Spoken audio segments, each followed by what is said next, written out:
Hi mga kapangarap, nandito na naman po tayo sa ating inaabangang teleseryeng Abot Kamay na Pangarap. Dahil naawa itong si Lynette kay Dr. Carlos nang nakita niya itong bubong sarado ito at maraming mga pasa at gasgas. At kumakain nito ng mga tira-tira na pinulot nito sa basura, kung kaya't napaiyak itong si Lynette.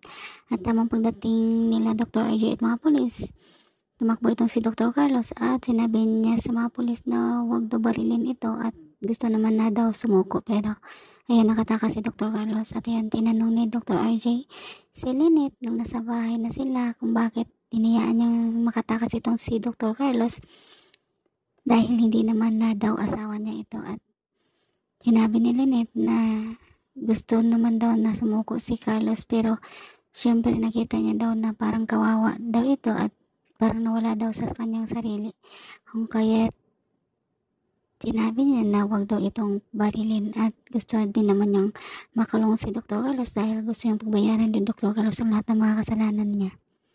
At yan na nga po, nag-usap din si Dr. Lyndon at Annalyn about sa kay Dr. Carlos na kung totoo nga ba talaga ang mga nangyayari sa kanya, na nagiging palaboy-laboy na lang ito at nasiraan ng bait. Pero nagdududa itong si Dr. Carlos. Nang biglang pumasok itong si Harry at narinig niya lahat ng mga pinag-uusapan ni Annalyn at Doc Lyndon at medyo nagalit ito, pero nung huli sinabi ni Annalyn na si nanay niya daw ang nakakaalam at kung saang lugar daw ito dahil gustong puntahan ni Harry ang kanyang daddy dahil kahit ano pa man o kahit gaano pa kasama yung kanyang ama, ama niya pa rin yun at nangailangan ng tulong niya. At ayun na nga, tinanong ni Harry si Tita Lynette niya kung alam ba nito ang lugar kung saan ito. At ayun, ito naman si Doc Lyndon at Lynette nang usap at sinabi ni Lynette kay Doc Lyndon na nabigyan ito ng resignation letter at hindi na ito magtatrabaho doon dahil gusto niya makapag-relax ang kanyang utak. At duda din si Doc Lyndon na talagang nagpapanggap lang si Dr. Carlos at sinabi niya iyon kay Lynette, kung kaya't nakapag-isip-isip din si Lynette na baka nga totoong talagang nagdududal, nagkukunwari lang ito. Amen. Ayun, si Giselle naman at si Doketi nag-usap tungkol sa kay Justin at tamang dumating naman itong si Justin. At bago yan, ang napausapan nila dahil sinabi ni Kitty na dapat masugpo na yung ugali ni Justin ng mas maaga kasi baka magiging Moira daw ito at masanay na laging pinagbibigyan.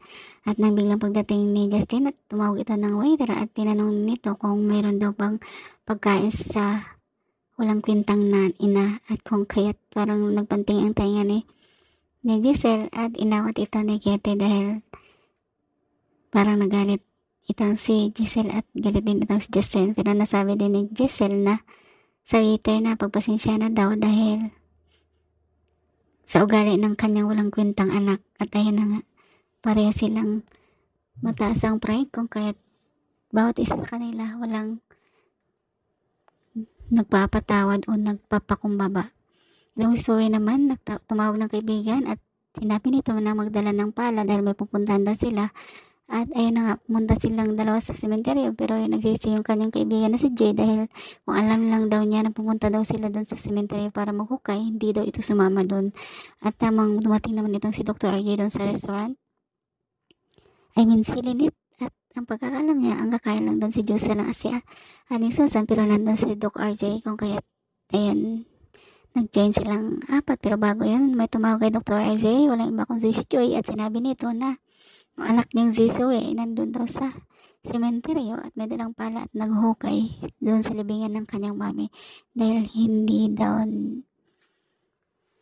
ito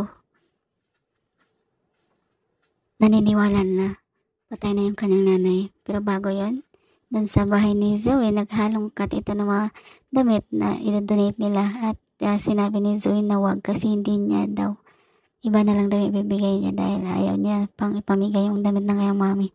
At nagulat ito dahil hindi niya nakita yung wig ng kanyang mami Moira doon dahil doon lang daw yun nakatago. At ayun na nga guys, abangan niyo ang susunod na kabanata, ang pagkakita ni Zoe ng babaeng suot ang wig ng kanyang mami Moira at nang habulin niya ito, nahulog ang wig at ayan, nung dinampot niya yung wig, alam niyang sa mami niya yan.